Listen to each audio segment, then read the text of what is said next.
tany Gaboronne ny taona 2024 mono nisy fifanatrehana farany teo amin'ny filoha efatra amin'ny fihaonana izay karakarain'ny Ffkm ity kosa mofo dia mbola tsy voafaritra mazava ny toerana anatanterahana an'izay saingy efa misy kosa ny toerana efa enoeno hoe mety andray an'izay fihaonana ny filoha efatra izay. Ny azo antoka dia eto Madagasikara no anatanterahana fampihaonana ireo filoham-panjakana efatra dia ny filoha teo aloha telo ny amiral Didier Ratsiraka, profesora Zafelbert Randremato Markravalmanana ary filoha teteza mito Andry Ratjoelina.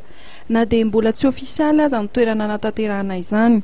Araka ny vaovao voaray dia anarana tanàna telo ny voatonona mety hanaovana ny fihaonana dia Nosy Sainte-Marie, Nosy Be ary Antananarivo. Raha ny voalaza, anisan'ny manitrikitrika tokony anatanterahana izany eto Antananarivo ny profesora Zafelbert. Tamin'ireo fanehoan-kevitra samihafa nataon'ny amiral Didier Ratsiraka kosa dia anisan'ny nangatahany tokony ampitana mivantana amin'ny aina aman-jery ny ady-hevitra amin'ny fihaonana tampony eo amin'ny filoha efatra.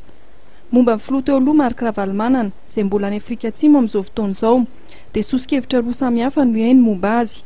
Ao ny manohana fa tokony ho tonga eto Madagasikara izy ary eo koa no milaza fa tokony tsy ho tonga izy ary amin'ny alalan'ny vidéoconférence no ifandraisana aminy mandritra ny fivoriana.